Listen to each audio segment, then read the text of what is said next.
Egy nagyon kedves vendéget üdvözölhetünk a stúdióba, Márton István zeneszerzőt, az Ukrajna érdemes művészét.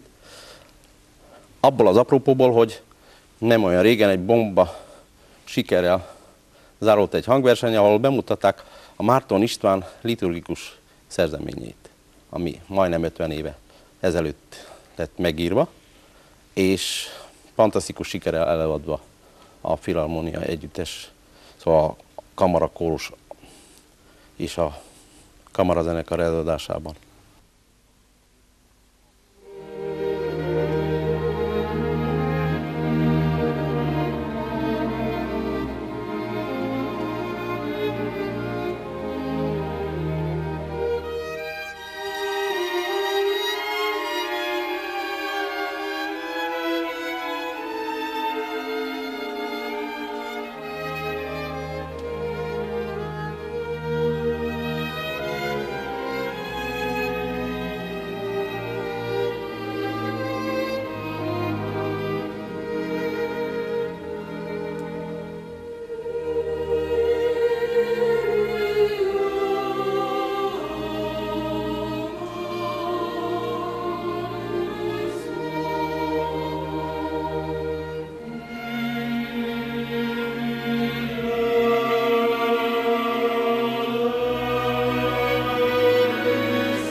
ez az apropót, hogy találkozunk Márton Istvánnal, és az ismeretlen Márton Istvánról beszéljünk.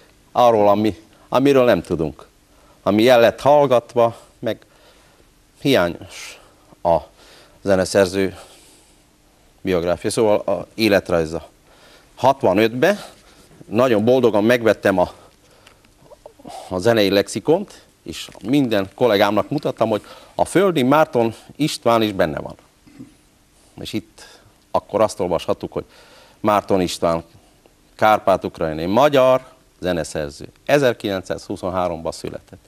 És itt felsorolták, hogy szóval abban az időben a Filharmónia művészeti vezetője, és ilyen darabokat írt, hogy kárpát-ukrajnai suite, akkor szimfonikus kép, bölcsődal hegedűre, kamara, zene és dalok. Szóval ez egy nagyon hiányos kis felsorolás. Pótoljuk ezt. Kezdjük a Zsófiafalvával, Munkács melletti Zsófiafalvával, 1923, mikor születtél. Hát igen, akkor születtem, Munkács mellett, ahogy mondod, egy kis faluban. Apám falu tanítója volt. Apám nagyon szerette a zenét, hát mint annak idején minden tanító, ugye kántor is volt, orgonán játszott, hegedűn is tanultak, hiszen akkor tanítóképzőben megkövetelték ezeket a tantárgyakat. Hát ő is ezeken a hangszereken játszott, és viszont korán észrevette, hogy valahogy nagy hatással van rám a zene, úgyhogy elhatározta, hogy minél korábban kezdi. Milyen ütős volt Márton István? Hát 4 éves voltam, amikor kezdtem játszani. Hát persze egy primitív dolgokat, de már orgonán befogott édesapám. Úgyhogy... És az orgona hogy került a templomba? Hát az orgona, annak érdekes története van. Apámnak volt egy ilyen ócska, hát nem volt az ócska, csak most mai szemmel nézve ócska autó. Szóval az első típus, ami háború után megjelent az akkori Csehszlovákia területén. Na és mivel ez az autója megvolt, hát elhatározta, hogy vele orgonát fog építetni a templomban, új orgonát. Ő egyedül gyűjtötte a tojásokat, meg különböző árut, mezőgazdasági termékeket, és bevitte a városból, megbeszélte, eladta, és így adakozásból aztán megszületett az orgona, később aztán fúvózenekar, aztán tűzoltók kommandója is megalakult. Szóval énekart szervezett, hát nagyon szerette a zenét, és nagyon tevékeny volt. Akkor abban az időben a falu lelke, ugye, az a tanító volt, hogyha olyan tanító volt, aki szerette. Igen, mint Márton Ferenc, ugye? Igen. Említsük meg. Igen. Igen, aki szavalt is, orgonált is, zenekart vezetett. Igen, hát nagyon sokat szervezett. Kamara muzsikált, azt hiszem. Hát igen. Kedvet adott a fiának. És természetesen kedvet adott nekem is erre. Eleinte hát nem mondhatom, hogy olyan nagyon lelkesen csináltam a dolgot, de... Minden tehetséges ember lusta. Igen. Hegedűre is ő tanított először ott falun. Hát ez az egyik periódus az életemből. Akkor következett Munkács. Na és akkor aztán Munkács mellé Várpalánkára helyezték át apámat, és akkor aztán jött a második periódus, a gimnáziumi periódus, amikor gimnáziumban jártam, közvetlen háború előtt. 44-ben érettségiztem, úgyhogy az... Na, nekünk nem ez érdekes, hanem mi volt az előtt? Nem, a zenei kapcsolatok is általában, hogy volt-e lehetőség akkor, mert úgy tudtuk, hogy addig nem volt azért zenei élet. Dehogy nem volt. Volt zenei élet. Nem mondom, hogy olyan méretű esetleg, mint ma. Ugye, hát már nálunk ugye sok minden van. Elsősorban iskolák, zeneiskolák és a zeneművészeti szakközépiskola is, ugye. Viszont akkor privát emberek tanítottak, privát iskolák voltak. Viszont komolyan folyt a zenei oktatás, zenei tanítás. Kinél tanultál? Én egy szlovák hegedűsnél tanultam, zongorán is játszott, és foglalkozott a zongorából is, Horácsek nevezetű. Igen, az egy híres iskola volt. Igen. Na és tulajdonképpen sok mindent köszönhetek ennek az embernek, mert amikor már így tűrhetően játszottam, akkor befogott engem kamara zenét játszani. Rengeteg kottály volt, nagyon szerette a kamaramuzsikát. Mi rendszeresen minden héten összejöttünk, ahol ilyen kamaramuzsikálás folyt.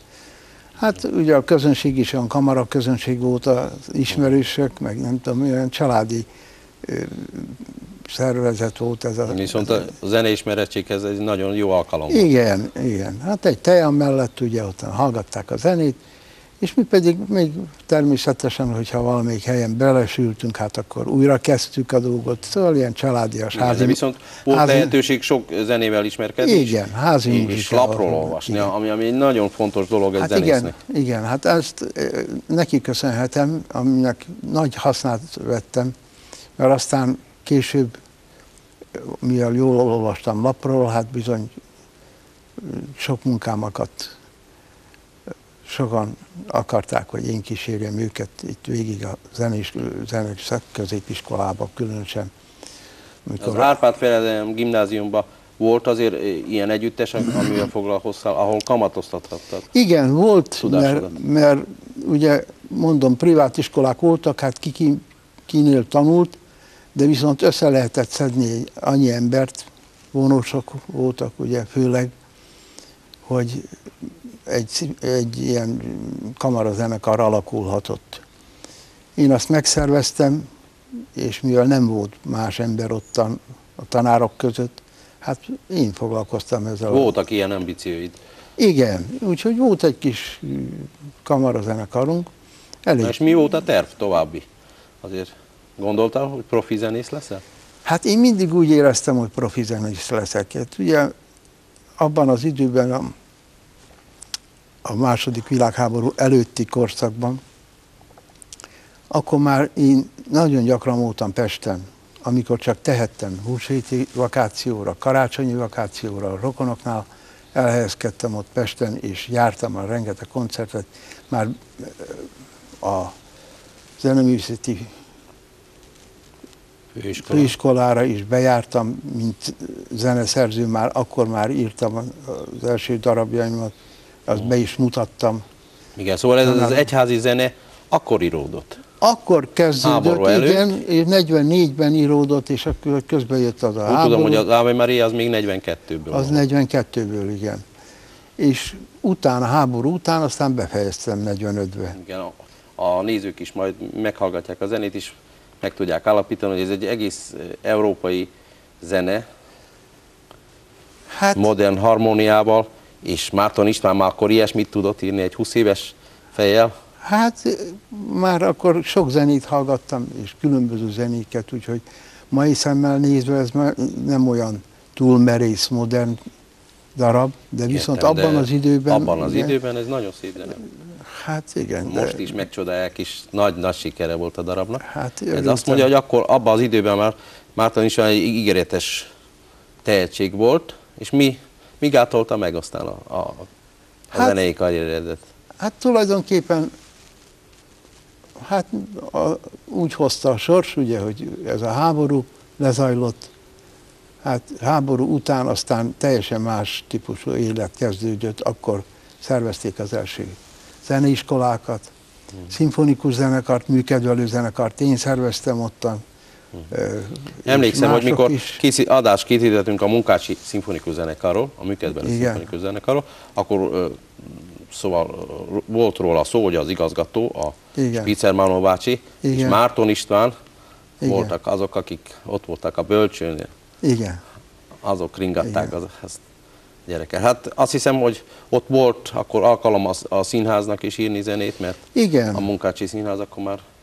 Akkor működött egy ilyen műkedvelő társulat, és azt már államosítani akarták, úgy, mint az Ungvári társulatot is. és ott egy ilyen kisebb zenekar volt, de aztán egy időre valahogy ez megszakadt ez a kapcsolat a vezetőséggel, és megint elhúzódott egy kis idő, de akkor már nem voltam Ungváron, vagyis Munkácson, hanem Ungvárra átjöttem 48-ba, úgyhogy már azzal nem foglalkoztam én ott Munkácson. Na most én arról is tudok, mert földiek vagyunk, hogy Márton István egy híres harmonikás volt annak idején, ez biztos. Én Hát tudom, igen. hogy Pesten is voltál versenyen. Igen, volt egy ilyen harmonika verseny, ahol részt vettem én is.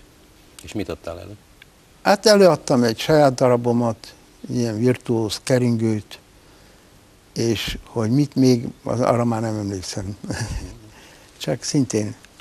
És a harmonikának köszönheted azt is, hogy a zeneművészeti főiskolába Ungváron aztán taníthattál? Hát igen, mert tulajdonképpen akkor nem volt kit alkalmazni erre az állásra, és mivel én ezen a harmonikán játszottam, de viszont És volt egy harmonika művész? Aki megjárta igen. Pestet? Bár ilyen gombos harmonikán tanítottam, Baján. Ez volt a baján, ugye, az orosz népi hangszer, de hát a lényeg mégiscsak egy volt, úgyhogy ezeket neveltem. Mai nap is még dolgoznak Munkácson pedagógusok, akik akkor nálam kezdték. Igen, de volt egy híresebb.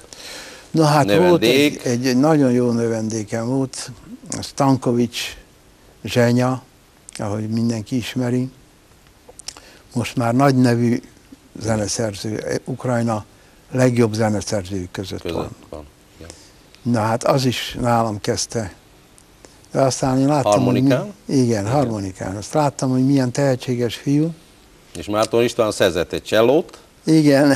megkérte az igazgatót, hogy azért egy ilyen tehetséges gyerek azért tanuljon, nem harmonikán, hanem Igen. csellón. Na hát így tanult aztán csellón, úgy fejezte be a zeneművészeti szakközépiskolát, és a konzervatóriumra így vették fel, mint csellistát, és azt is befejezte, azt már 2 szakon, cselló és zeneszerzés szakon, mert akkor már írt zenét is. Ha jól tudom, először Moszkvába került, csak azután majd Lembergbe, és zeneszerzést folytatta a tanulmányait, mint zeneszerző. Igen. Na de mi elindítottad mint zeneszerzőt is? Mert Hát emlékszem persze, paralel, mint zeneszerzőt is ugye képeztem. Nagyon tehetséges fiú.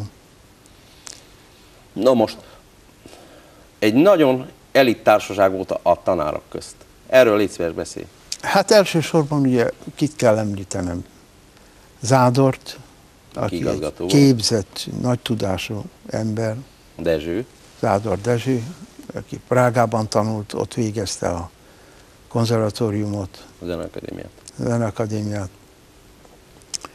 Na, ő folklorista is volt, karmester is nagyszerű volt. Remek kapcsolat volt Bartók Bélával is, levelezett Igen, is. levelezett vele.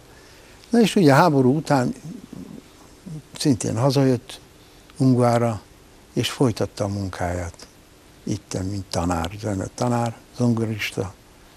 És ugye, mint kollega, segíthetett neked az Hát ilyen igen, én ugye, kompozícióban. amit írtam, hát megmutattam mindig neki, mit szól hozzá, és nagyon örültem, ha tudott segíteni rajtam, általában tanácsokkal, ugye. Nagyon jóban voltunk. Itt volt még Lengyel Zsiga bácsi, az is jól értett a muzsikához, hogy úgy mondják. Igen, én emlékszem, hogy 4 kezeseket játszottak. Hát és igen. a diákok lesték, hogy lehet improvizálni. A 2 Hát tanár az bemutatta is, a legmagasabb szinten az improvizációt. Na hát Istenem. Na hát volt az is. Hogy egyetlen profi zeneszerző volt Márton István Kárpátalján. És így minden rendelés hozzáfutott be. Igen, hát 53-ban felvettek a Zeneszerzők Szövetségében, és ennek jó oldala is volt, meg rossz oldala is, mint általában így szokott lenni az életben. Jó volt, mert miért? Mert mégiscsak elismert zeneszerző lettem, hivatásos, azt számított általában, aki tagja a Zeneszerzők Szövetségének. Sőt, azért a hangszerelésekért hivatalosan pénzt kaphattál, ha keveset is, 40 Igen. kopeket egy taktusért. Igen. Igen, de azért Igen. de megfizetik a munkát. Szóval. Igen.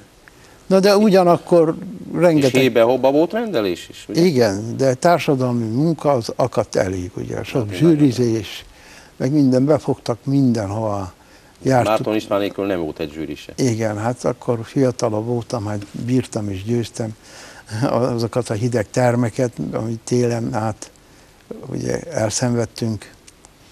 Na, úgyhogy ez mondjuk volt a rossz oldala. A rossz oldala az is szerintem, hogy túl sokat vártak tőlem, azaz mindenhova kellett írnom, különböző együttesek részére. Nem beszélve arról, hogy a filharmoniában működő népi együttes, az is elvárta, népi kórus elvárta, hogy írjak, úgyhogy rettenetesen be voltam fogva. És ez első időben főleg népdalfeldolgozás volt, ugye? Főleg?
Hogy lassan-lassan Márton István ismert zeneszerző lett, és több állami kitüntetést is kapott. Szóval, de amellett azért az idejét lefoglalták, az, hogy mégis kis rendelésekkel, ilyen zsűrizésekkel, akkor a amatőr zeneszerzőkkel kellett állandóan foglalkozni. Minden dátumra volt kiírva egy verseny, és akkor meg kellett Márton Istvánnak állapítani, meg kikorrigálni azokat a hivatalos dalocskákat, és megállapítani, hogy melyik a jobb. Ugye? Igen. Közben ugye volt rendelése, pár dal is, Természetesen. Na és ezt én emlékszem, hogy ezek nagyon szépek voltak, ezek a melodikusak voltak, és őszinték voltak, ugye? De amellett ugye, hát zeneileg most már nem annyira érdekesek. De viszont akkor született egy csomó kamarazene is, kamaramuzsika. Természetesen. Hát ugye ott aztán nem mondhatom, hogy rendelésre írtam, egyszerűen ha volt időm, akkor valamivel belekezdtem, főleg abból indult ki az ember, hogy kinek a részére, ki az, aki elő tudja adni, mert mit érek azzal, hogyha meg van írva, mint most is ez közel 50 évet feküdt a fiókomban, ugye, és akkor most már érett a helyzet arra, hogy merészebb intonációi dolgokat előadjanak, mivel van egy nagyszerű énekkarunk, ugye, egy kamaraénekkarunk és egy kamarazenekarunk. Hát hiába előadók nélkül nincsen semmi. Na és így akkor a fölkérése sok-sok darab született. Ugye akkor azt tudjuk, hogy Papúósok részére lett írva egy suite. Igen, hát 2 suite is, 3, míg a harmadik egy 4 trombonra írt darab, ami 4 harsonára. 4 harsonára, amik ilyen könnyebb anyag, úgyhogy diákok, igen, de elég modern harmóniával. Akkor a rezesek... Külön Papúós és külön réz együttesre írt, 5-öst írtam. Ezek a 60-as években születtek akkor a hegedű darabok, mert volt egy csomó tehetséges hegedűs is, ugye? Igen. Hát a novelletta. Itt kamatoztattam azt, amit tulajdonképpen a hegedű tanulással elértem Munkácson még, mert én aztán abba hagytam a hegedűt, és maradtam a zongoránál, az orgonánál, viszont szeretem a hegedűt, és most dicsekvés nélkül elmondhatom, hogy akik játszották a darabjaimat, hát olyan szempontból is meg voltak elégedve, és szívesen játszották, mivel feküdt. Igen, hegedűszerű volt. Hegedűszerű, és mert én éreztem, hogy írjam azt, hogy az kényelmes legyen. Sőt, ugye megjelent akkor az altatódal. Igen. És egy scherzo. Az már egy modernebb harmóniával volt is. Igen. Ennek a folytatása akkor a szimfonikus zenekarra írt darab volt, egy induló. Felszabadulás volt az a címe, és így ezt el is vittük Kijevbe, mikor egy ilyen szemle volt. Szóval ez az induló tulajdonképpen egy ilyen ünnepi induló volt, aminek tulajdonképpen azért íródott, mert volt valami nagy jubileumi koncert, és felkértek arra, hogy írjak valami ünnepi zenét. Igen, el is vittük Kijevbe, és nagy sikerrel előadtuk, csak hát volt egy keresztapa, és akkor adott egy nevet. Na igen, szóval ennek nem az a címe volt, hogy felszabadulás, de hát az a keresztapa, persze nem mafiára kell most gondolni. Igen. De eddig Márton István és Sztyepán Fjodorovics Márton néven futott? Igen. Hát még egy évvel ezelőtt azért nekem a forgatókönyvben kihúzták, hogy Márton István olyan nem létezett. Igen, hát én mindig... A kiadók azért itt Márton István néven azért adták ki a kottát, és akkor lassan megjelentek az első darabok. Itt van a Scherzo és a Bölcsődal. Akkor a kórus részére írott számok is megjelentek.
Ez egy bizonyos rangot adott zenében, hogy egy elismerést. Persze.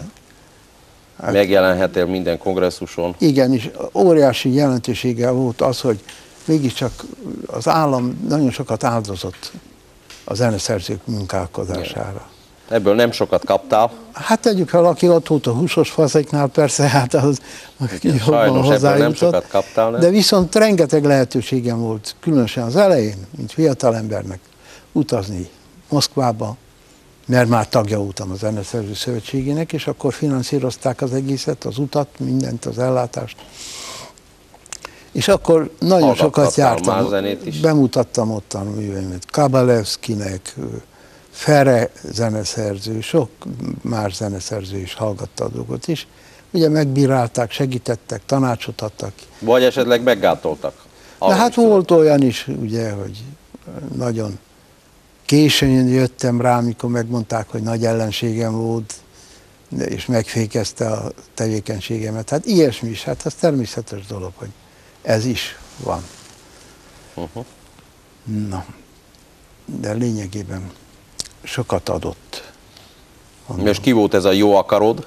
Hát tudják a nézők is. Hát Homoljáká volt. Igen, aki írta ezt a Kárpátaljai Suite-et, Igen.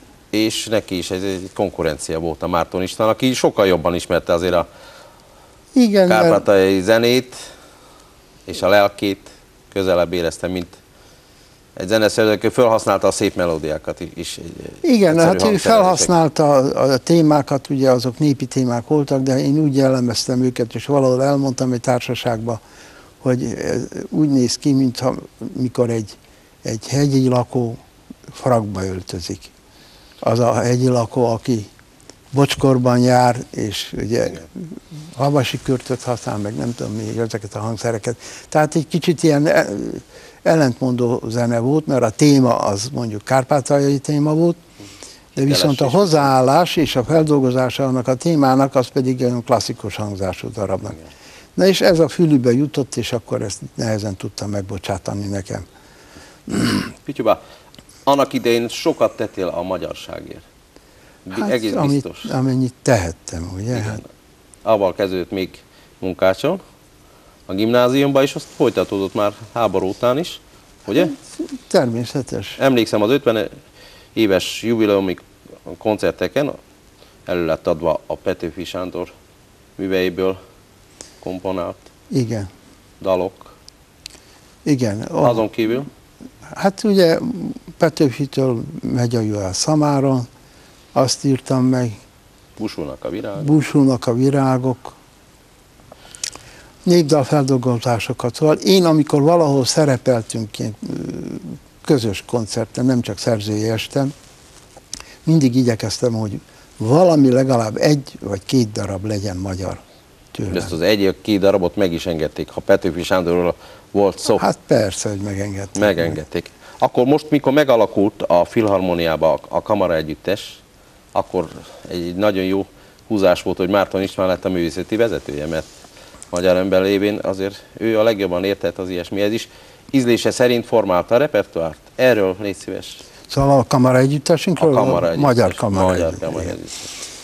Hát szóval itt régi vágyam valósult meg, mert már régen szerettem volna magyar népdalt feldolgozni, de azt... Profi, klasszikus alapon. Igen, klasszikus, komoly zenei alapon, de mégse annyira száraz nyelvezettel is van, hogy ne legyen elvontság benne, szóval ez a modernizmus ne legyen csak azért, hogy modern legyen, hanem egy természetes zene legyen. És én, amit terveztem, én azt keresztül is vittem.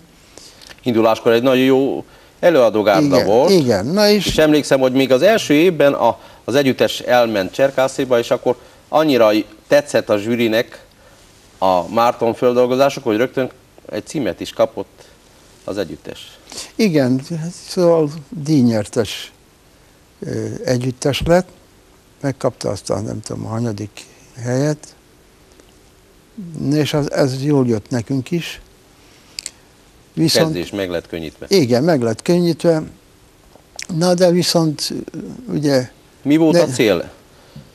A cél tulajdonképpen mégiscsak az volt, hogy megszerettetni a zenét. Egy ilyen szándékosan misszió. Nem mondtuk, hogy ez komoly zene, meg nehogy elijesszük a népet. Egy pár címet légy szíves, mondja azokból a műsorokból. Hát szóval kezdetben. Tiszta forrásból, ugye, ez tiszta népdal est volt. És végigjártátok az egész Kárpátalját? Igen, főleg iskolákban adtunk koncerteket. Akkor aztán... És ez egy esemény volt. Igen, Petőfi és a zene, az is egy ilyen koncerttéma volt. Mostan a Szovjetunióban élő népek zenéje. Igen, ez a későbbi műsorok azért már kevésbé sikeresek voltak, de emlékszem a kurucnótákról. Na igen, volt egy Rákóczi jubileum, és akkor mivel ez forradalmi téma volt, ez is meg lett engedve is, igen. És így akkor... Igen. Na, csak a lényeg annak az, hogy amit szerettem volna elérni, hogy közkedvelt legyen ez, és közérthető, amellett nívós dolog.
De azóta gyakran szerepelt az együttesen Magyarországon, és el kell mondanom, hogy ott is sikerrel szerepeltek. Igen, sajnos lesorvadt az együttes, vonós ötösről lesorvadt. Hát most már csak vonós négyes, ennek is megvan az előnye és a hátránya.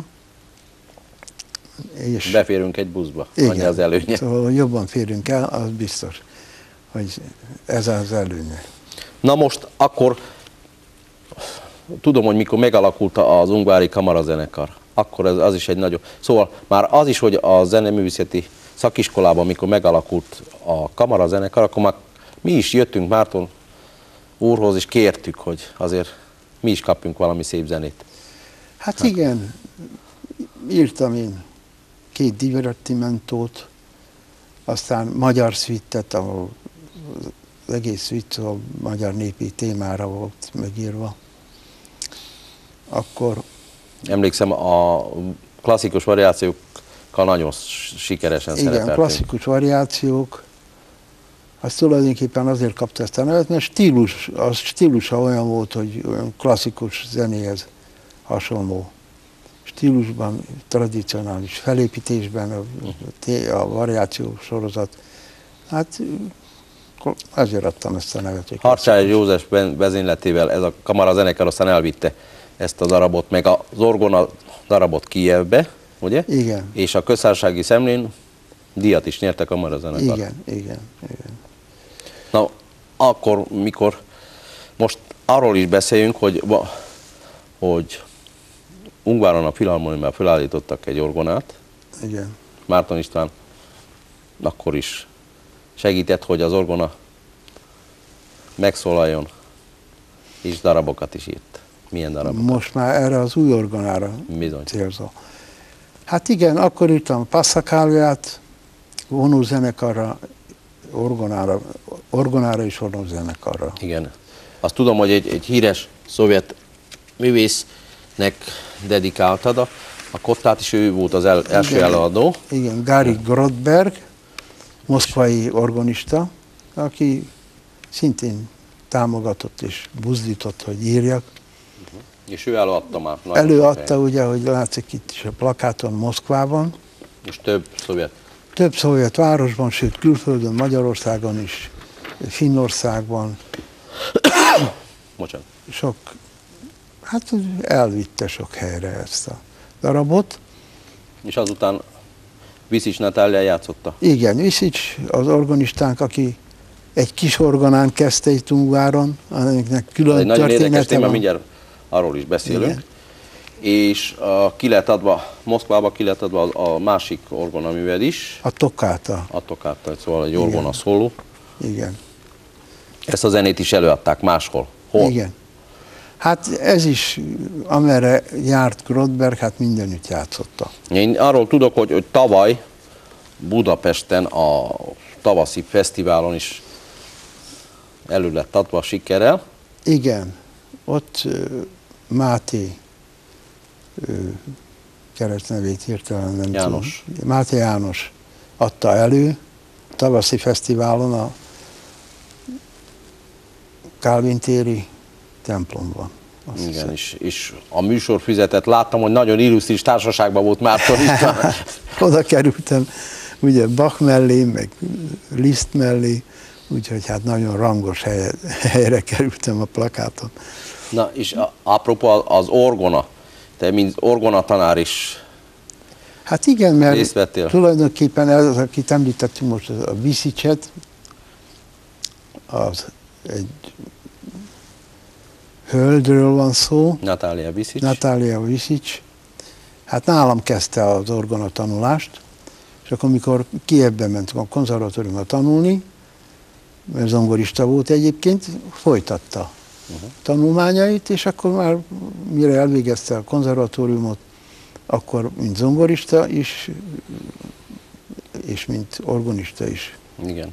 működött. És ez a kis orgona ékesítetten a koncerttermet a zenedében, Igen. és mi megéltünk egy ilyen szégyenletes eseményt, mikor Kijev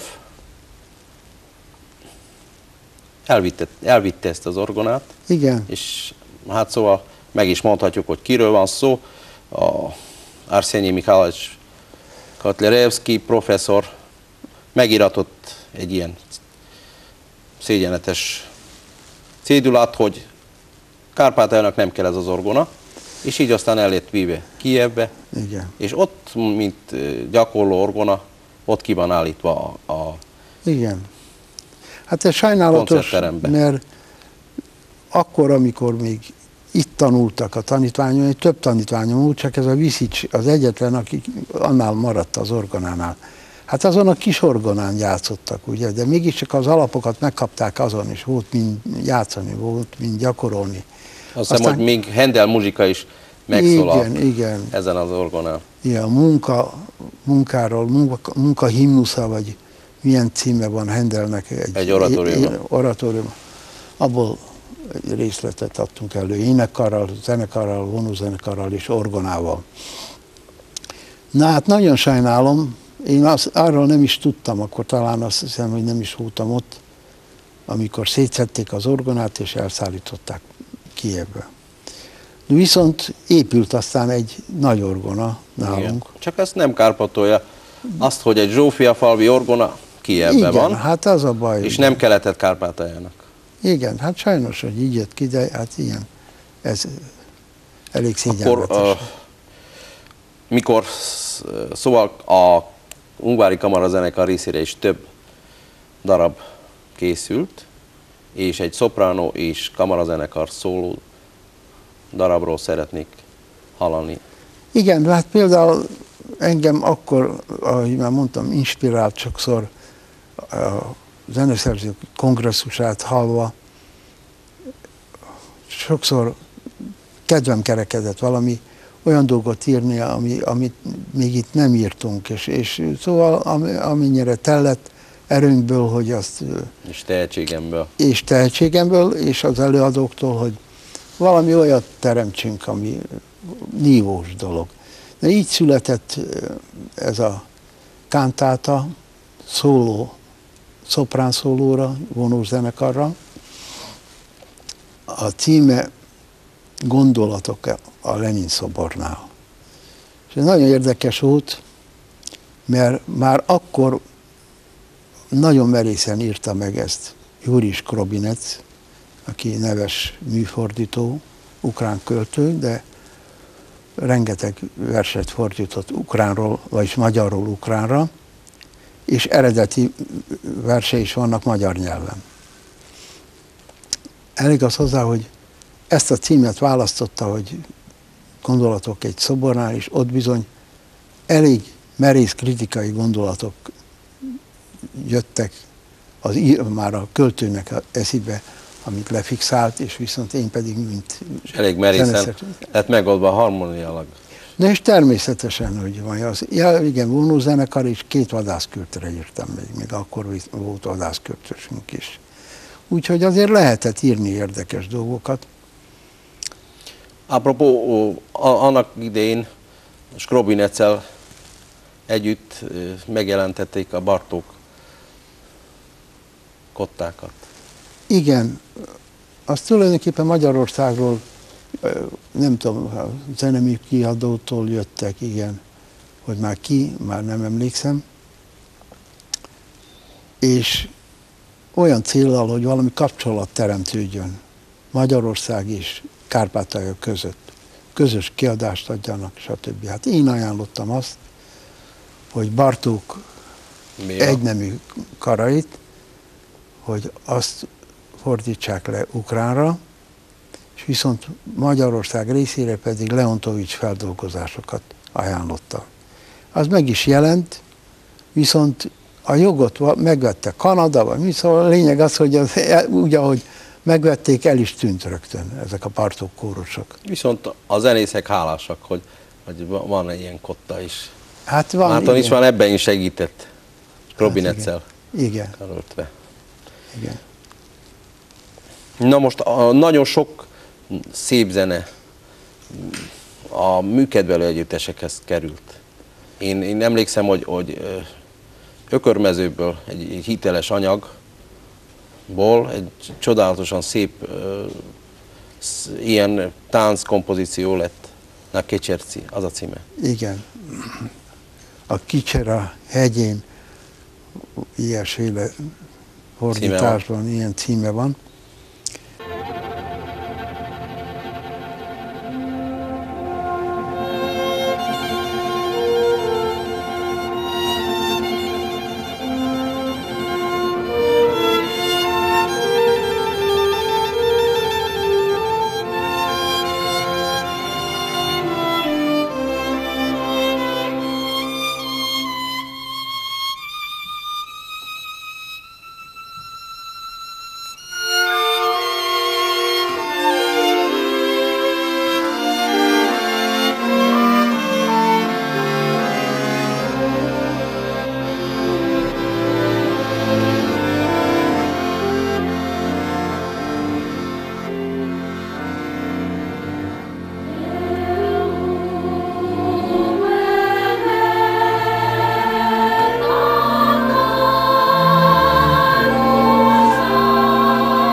Hát szóval lényegében itt megint csak azt tudom ismételni, amit talán nem fejtettem ki eléggé, hogy ha népi zenéhez, népi dallamokhoz folyamodtam, akkor azt szerettem volna egy bizonyos magaslatra emelni. Szóval nem olyan feldolgozásokat, ami nagyon egyszerű, és szerettem egy szebb keretbe tenni. Egy szebb keretbe tenni, meg is és felemelni azt a népművészetet, amennyire tőlem tellett, kellő magasságra.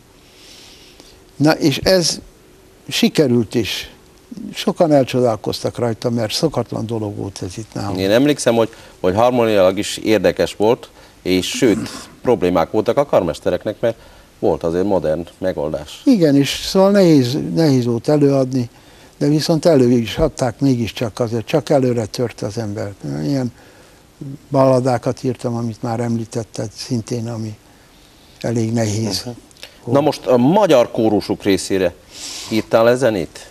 Írtam, de meg kell, hogy mondjam, hogy akkor magyar nyelvű kórus nagyon kevés volt. Volt, de a színvonalok nagyon. A színvonaluk alacsony volt, nem volt magyar nyelvű jó karmester, mint most például Pál Lajcsi, aki Péterfalván nagyszerűen vezeti a magyar énekart, és már nagyon nívós.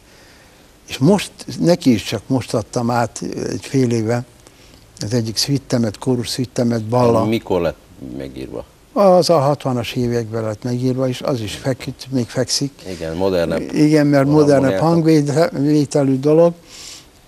Úgyhogy még az is arra vár. De tanulják, tudom, hogy tanulják.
Tisza partján jegenyefa virágzik, a virág a vízbe hull és elázik.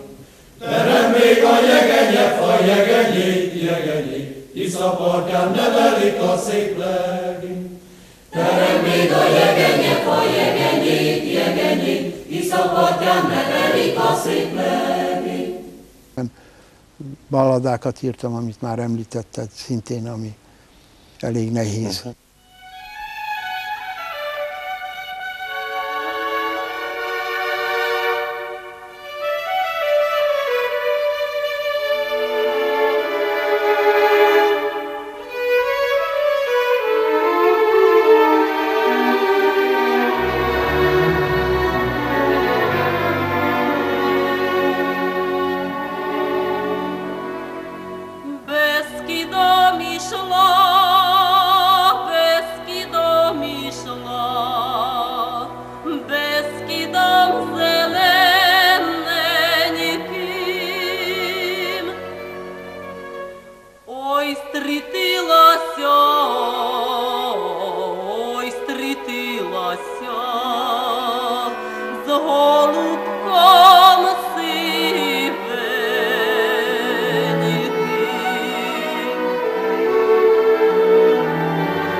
Ой, ти горою,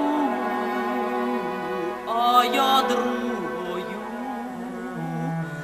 і з тобою не любочку.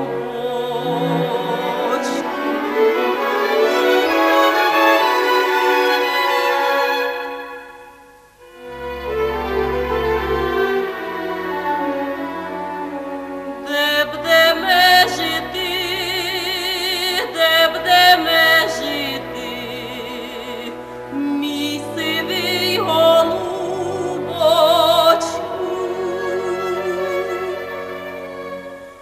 Ой, під дубочком, під зелененьким, і з тобою не любочку.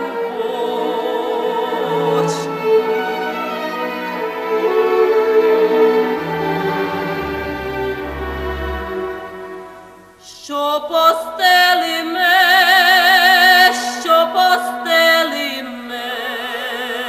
мій сивий голубочку.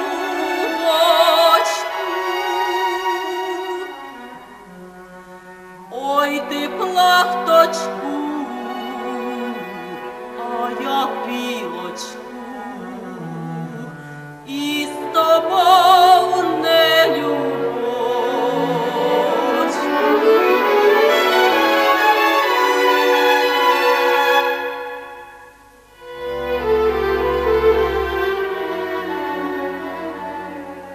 Чимся вкриє ме,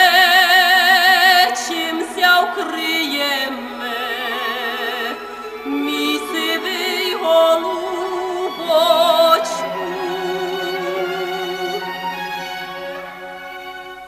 Тима хмарами, що суть над нами, і з тобою не любочку.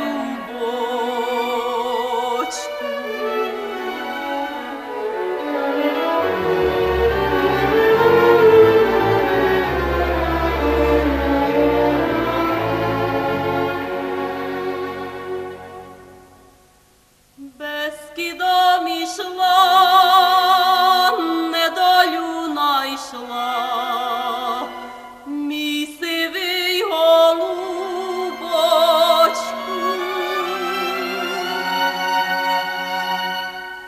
Ой, жалю, жалю, достатя маю, і з тобою не любочку.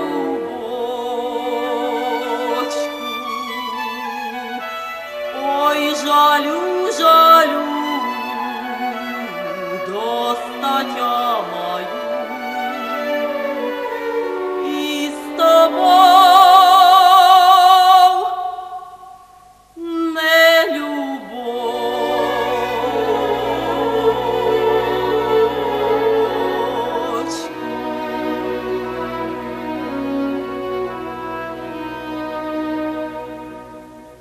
A hírhedt 60-as évek, akkor voltak divatosak azok a sok kritikák, ami megjelent a sajtóban. Én emlékszem akkor, hogy támadták itt Erdélyi Béla festőművészt, aki igazán Európa szintű csodálatos festőművész volt, és őtet is annyira támadták. Te is féltél attól, hogy mindenféle izmusokért téged is fognak bántalmazni? Hát én is féltem, nem tudom, hogy ki volna az, aki azt mondaná, hogy én nem féltem, és én bátran csináltam. Mégiscsak ezzel számolni kellett. Ja, és mikkel vádolhatták a zeneszerzőt például? Hát ugye formalizmus volt az egyik vád. Hogyha valami nem tetszett, hát az Igen, formalizmus. Esetleg nem tudták előadni? Igen, kozmopolitizmus. Hát szintén egy olyan izé, hogy hát kérem szépen, ebben nincsen patriotizmus. Ugye, nincs semmi. Szóval ez volt a két fővád, amivel agyon tudták verni az embereket, már így szimbolikusan.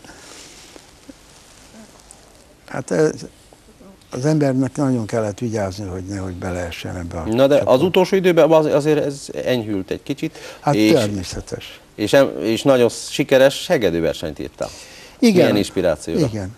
Hát azt például felkértek engem. Elsősorban meg kell, hogy mondjam, hogy egy nagyszerű hegedűsünk volt akkor, aki a Moszkvai Konzervatóriumot elvégezte, és még Medvéd Mihály. osztrák osztályában, az nem közvetlen nála, de viszont ugye tanítványa volt, és nagyszerű hegedűs volt. Jelenleg Mexikóban él, úgyhogy bizony sok jó zenészt adott ez a kis Kárpátalja. De sokan mentek el különböző helyekre, úgyhogy... És ott érvényesülnek. És ott érvényesülnek. Hegedűversenyről azért egy pár szót. Na hát hegedűverseny tulajdonképpen ilyen hegyi témákra, hogy így mondjam, van írva. Bár nem mondhatom azt, hogy citálom őket kimondottan, csak a stílusa olyan ruszinos hegyi lakóknak a dalaira van ez komponálva. És viszonylag egy rövid idő alatt írtad ezt a Igen, versenyt? elég megvolt a lehetőségem rá, hogy több időt szenteljek erre a darabra. Már csak azért is, ugye, mert megvolt szóval a rendelés kötött a dátumhoz, hogy mikor kell leadnom. Ugye minisztériummal kötöttem szerződést, ők kértek fel tulajdonképpen, amiért nagyon hálás voltam, és akkor hát itt csak így tud születni nálunk valami, hogyha támogatják. Igen. Úgyhogy elég hamar megcsináltam, és... Elő lett adva? Elő lett adva több városban is. Ungváron vagy kétszer, vagy háromszor. Azt hiszem, hogy a zeneszerzők kongresszusán is elő lett adva. Elő lett adva. Sikerrel.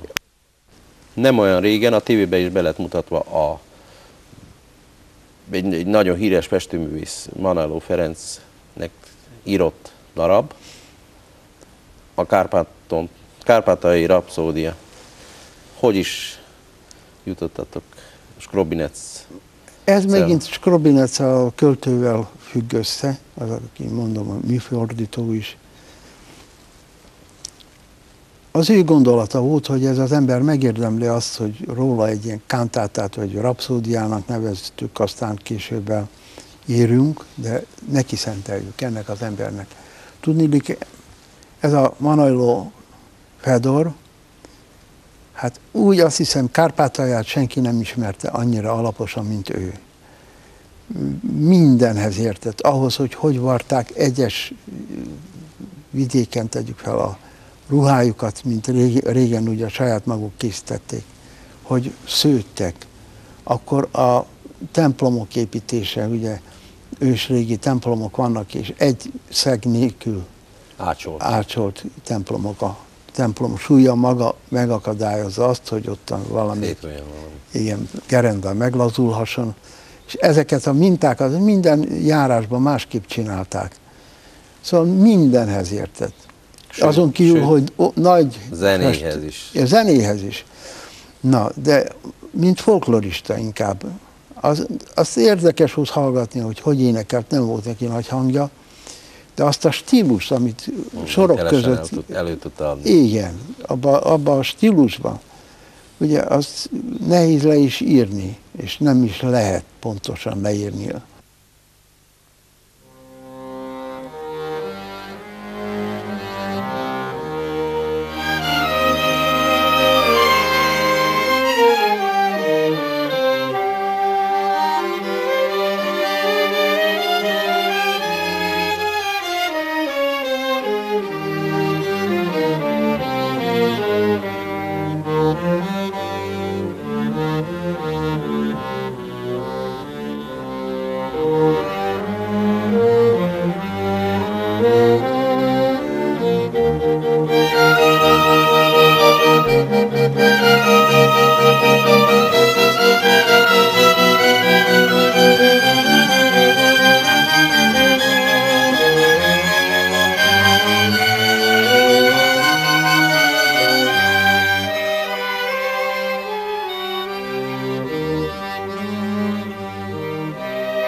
megkérdezni. Cirka 50 év után az ember megint visszahallgatja azt a zenét, amit 20 évesen írt. Milyen érzés ez? Hát nagyon kellemes érzés volt. Ugyanakkor nagyon sokat aggódtam még előtte, hogy vajon hogy lesz az valahogy, szinte kételkedtem saját magamban, hogy az jól van-e csinálva, vagy nem. Annyi év után most már más stílusban írok. Ugye ez az ember fejlődik, és változik a stílusa. Úgyhogy tele volt kérdőjellel, hogy vajon jól lesz-e, vajon így, vajon úgy, de megmondhatom, hogyha nincsen ez a két tehetséges ember, akkor még mindig feküdne a fiókban. Nem ez a kor.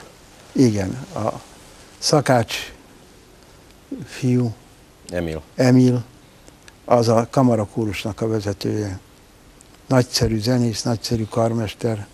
Annak köszönhetem, és Hatvani Pálnak, aki és a kamarazenekar vezetője, na és a szólistáknak.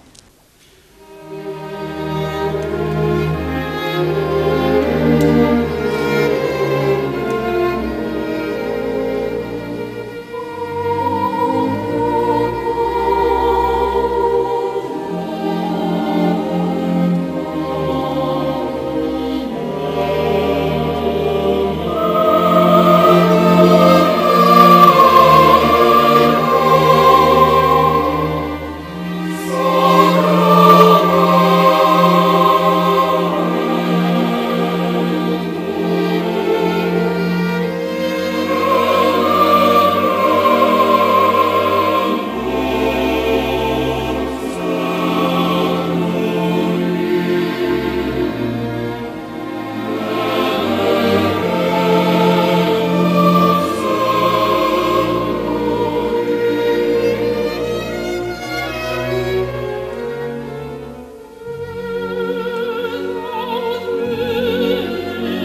Az, hogy olyan sikere volt, szinte én magam nem vártam, mert tényleg nem lehet mondani, hogy milyen melegen fogadta a közönség. Talán egy kicsit közre játszott az is, hogy ilyen romantikus története van a darabnak, hogy ugye megírtam, és az feküdt, el is tűnt belőle a fele.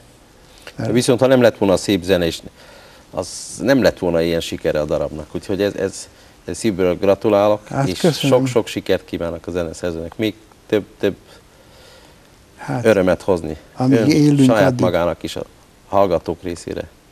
Hát köszönöm a jó kívánságokat, és igyekezni fogok, ameddig bírok dolgozni, ameddig még létezünk és élünk. Hát ez a célom. Meglátjuk, mit hoz a jövő. Köszönöm szépen, hogy elfáradt a stúdióban.